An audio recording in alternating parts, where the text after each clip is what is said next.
बिस्मिल्लाहिर्रहमानिर्रहीम। अस्सलाम वालेकुम दोस्तों, मैं हूं मोहम्मद अरम नवीद और अरहम से पेरेंट्स एंड टेक्नोलॉजी चैनल में आपको वेलकम करता हूं। तो व्यूअर्स, आज की वीडियो का टॉपिक इस चीज़ के बारे में है कि जब स्टीलिंग पैरेट्स ब्रीड कर देते हैं, अंडे दे देते हैं, तो उनके बच्चों की किस तरह से केयर की जाए। तो कुछ टिप्स हैं जो कि मैं आपको बताऊँगा। अपना टॉपिक स्टार्ट करते हैं। अगर आपने अभी तक हमारा चैनल सब्सक्राइब नहीं किया तो अभी सब्सक्राइब करें और बेल आइकॉन को क्लिक करके हमारी लेटेस्ट वीडियोस के बारे में अपडेट जानें। सब्सक्राइब कीजिए और हम आपको लिए चलेंगे आपकी फेवरेट वीडियो की तरफ। तो व्यूअर्स, हमारे जो स्टीलिंग पैरेट्स हैं उन्होंने ब्रीड कर दी हुई है, अंडे हैं मटकियों में और बच्चे निकलने वाले हैं। तो आज हम कुछ टिप्स के बारे में बात करते हैं। सबसे पहली चीज़ कि हमारे जो स्टीलिंग पैरेट्स ने जब एग्स दे दिए हों तो हमें क्या नहीं करना चाहिए। तो याद रखिएगा व्यूअर्स के जो पिंजरा है उसके अंदर आपने कोई भी चेंज नहीं लेकर आना, कोई भी तब्दीली पिंजरे के अंदर नहीं करनी, चाहे वो स्टिक से रिलेटेड हो, चाहे वो मटकी से रिलेटेड हो, या आप कोई नया पैरेट उठाकर उस केज में ले आए, ऐसा हरगिज़ नहीं करना। जब आपके स्टीलिंग पैरेट्स ने अंडे दे दिए हुए हैं तो सबसे पहला टिप आपने यही ध्यान में रखना है कि पिंजरे के अंदर कोई भी तब्दीली नहीं लानी। डेली पानी ज़रूर चेंज करें, खुराक ज़रूर दें जो उनको देनी है, लेकिन उसके अलावा आपने कोई भी पिंजरे के अंदर तब्दीली नहीं लानी जब तक जो बच्चे हैं वो मटकियों से बाहर ना आ जाएं और सेल्फ ना हो जाएं। क्योंकि थोड़ी सी चेंज हो जाने से, पिंजरे के अंदर थोड़ी सी तब्दीली आ जाने से हो सकता है कि मादी डिस्टर्ब हो जाए और वो बच्चों को ना पाले। तो इस चीज़ का आपने ख्याल रखना है। दूसरा टिप आपको ये गाइड करना चाहूँगा कि जब बच्चे जो हैं वो एग्स से बाहर आ जाए तो हमें क्या करना चाहिए। तो व्यूअर्स, सबसे पहला जो टिप है वो स्टीलिंग पैरेट्स के बच्चों के लिए खुराक के बारे में है कि खुराक, चाहे स्टीलिंग पैरेट हो या कोई भी परिंदा हो, बच्चों की खुराक बहुत ज़्यादा मैटर करती है उनकी ग्रोथ के लिए। तो सबसे पहले मैं इसको डिटेल में डिस्कस करूंगा कि हम लोग करते क्या हैं कि हम बाजरा मुहैया करते हैं अपने बर्ड्स को। याद रखिएगा कि बाजरा सख्त जो है वो एक सीड है जो कि बड़ा परिंदा जो है वो तो हजम कर लेता है, लेकिन जो बच्चा होता है चूँकि उसकी जो पोट है वो कमज़ोर अभी होती है, उसका स्टोमिक इतना नहीं अभी तेज़ होता कि वो इतना बड़ा या सख्त दाना जो है वो हजम कर ले। हाँ, कुछ जो होते हैं बच्चे वो हजम कर लेते हैं, लेकिन ज़्यादा चांसेस यही होते हैं कि जो परिंदे का बच्चा है वो हजम नहीं कर पाता और मरने के चांसेस बढ़ जाते हैं क्योंकि बाजरा सख्त सीड है। बात करते हैं कि करना क्या चाहिए। हमें मिक्स फीड देनी चाहिए, मिक्स दाना देना चाहिए। उसकी मुकम्मल डिटेल जो है वो 48 नंबर वीडियो में अपलोड है। आपने 48 नंबर वीडियो विजिट करनी है, मेरे चैनल के अंदर जाना है, वीडियो के ऑप्शन में आपको 48 नंबर वीडियो मिल जाएगी, उसको सुने। वहाँ पर मुकम्मल डिटेल है कि हमने अपने बर्ड्स को कौन सी खुराक मुहैया करनी है। मेल फीमेल जो पैरेट हैं वो वही दाना उठाएंगे और जाके अपने बच्चे को खिला देंगे। अब जो कंगनी वगैरह या कोई भी ऐसा सीड है जो कि 48 नंबर वीडियो में बताया गया है, उसका छिलका उतारते हैं पहले मेल और फीमेल पैरेट जो है। उसका छिलका उतारने के बाद वो खुद भी इसी तरह खाते हैं और बच्चों को भी ऐसे खिलाते हैं। अब वो जो छिलका उतर जाता है उसकी वजह से जो अंदर सीड होता है वो सख्त नहीं होता, तो वो बर्ड्स के बच्चों के लिए ज़रा बेनिफिशियल हो जाता है और स्टोमिक मैदे के लिए ज़रा आसानी हो जाती है हजम करना।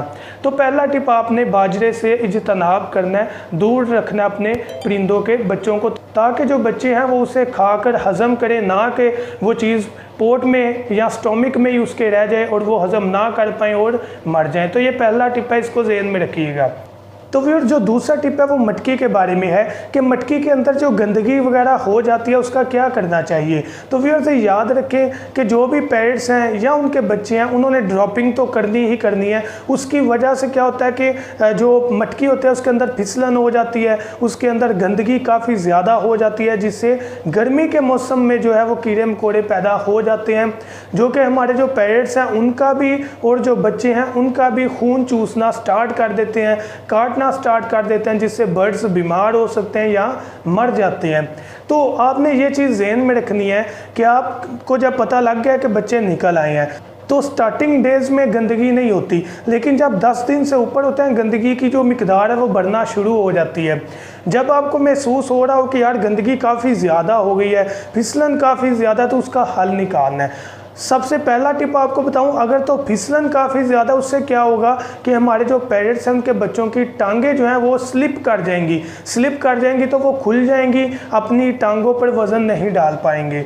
तो अगर टांग फिसल जाएगी तो डेफिनेटली वो जोर से निकल सकती है या फ्रैक्चर भी आ सकता है, क्योंकि नाजुक हड्डी होती है। तो इस चीज़ को आपने माइंड में रखना है कि अगर फिसलन काफ़ी ज़्यादा है मटकी के अंदर, गर्मी हो या सर्दी के मौसम में, तो आपने उस फिसलन को ख़त्म करना है, ताकि जो बर्ड्स हैं उनको इस किस्म का सामना ना करना पड़े कि उनकी लेग्स जो है उनको कोई इशू हो जाए। अब वो कैसे आप क्लियर कर सकते हैं कि आपने ये काम जल्द अज जल्द करना है। ऐसा नहीं कि आप बड़ी तसल्ली से करें, फीमेल पैरेट इससे डिस्टर्ब हो जाए। बच्चे निकालने हैं, आपने मटकी को किसी कपड़े से अच्छे तरीके से साफ़ करना है। अगर सिर्फ जो है वो फिसलन है, अगर ज़्यादा गंदगी नहीं है, जस्ट फिसलन है, पानी है, थोड़ी नमी है, तो उसका इशू नहीं है, एक दो दफ़ा हवा चलेगी तो सूख जाएगा। लेकिन अगर नमी काफ़ी ज़्यादा है और जो गंदगी है वो भी है और फिसलन भी काफ़ी ज़्यादा है, तो आपने सबसे पहले उसको किसी चीज़ से खरोच लेना है और उसके बाद आपने किसी कपड़े से अच्छे तरीके से साफ़ कर देना है, ताकि मटकी से फिसलन ख़त्म हो जाए। इसी तरह अगर गंदगी खुश्क भी हो तो आपने कोशिश यही करनी है कि आप उस गंदगी को ख़त्म करें, क्योंकि गर्मी के मौसम में कीड़े मकोड़े पैदा हो जाते हैं। सर्दी में तो उस गंदगी का फ़ायदा होता है कि वो जो है गर्मी पैदा करती है, लेकिन सर्दी के मौसम में उस गंदगी का ज़रा फ़ायदा होता है अगर खुश्क गंदगी हो। उसका ये फ़ायदा होता है कि जो बच्चे हैं उनको हीट मिल जाती है उस गंदगी से, तो वो सर्वाइव कर जाते हैं। लेकिन गर्मी के मौसम में गंदगी से कीड़े पैदा हो जाते हैं।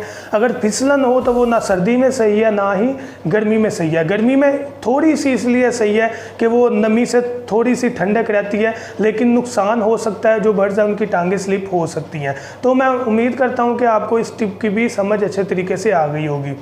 थर्ड टिप की अगर मैं बात करूं व्यूअर्स, तो वो इस चीज़ के बारे में है कि आपने पानी का ख़ास तौर पर ख्याल रखना है। जो बच्चे होते हैं चूँकि नाजुक होते हैं, थोड़ा सा भी गंदा पानी या वायरस वाला पानी या उनकी ड्रॉपिंग वाला पानी उनके मुंह में चले गया तो डेफिनेटली जो बर्ड्स हैं वो तो सर्वाइव कर जाएंगे, लेकिन उनके बच्चे बीमार हो सकते हैं और मर भी सकते हैं। तो पानी को आपने लाजमी अपने माइंड में रखना है। इसके साथ साथ व्यूअर्स आपको ये भी बताता चला जाऊं कि आपने अपने बर्ड्स के बच्चों को तब तक अलग पिंजरे में नहीं शिफ्ट करना जब तक वो सेल्फ ना हो जाए। सेल्फ से मुराद जब तक वो खुद खाना पीना स्टार्ट ना कर दें।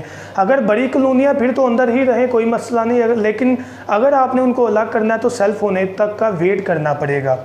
इसके अलावा कोई भी मेरे ख्याल में टिप नहीं है जो कि बेहतर है। यही 3-4 टिप्स हैं जिनको आपने फॉलो करना है। एक तो उनको खुराक अच्छी थी, दूसरा मटकियों के बारे में जो बताया है, तीसरा आपने पानी अच्छा प्रोवाइड करना और चेंजेस नहीं करनी, तो आपके बर्ड्स को इंशाल्लाह कोई भी इशू नहीं होगा। तो व्यूअर्स मैं उम्मीद करता हूँ ये वीडियो आपके लिए बेनिफिशियल होगी। Thank you so much. दुआ में याद रखिएगा। अल्लाह हाफिज़।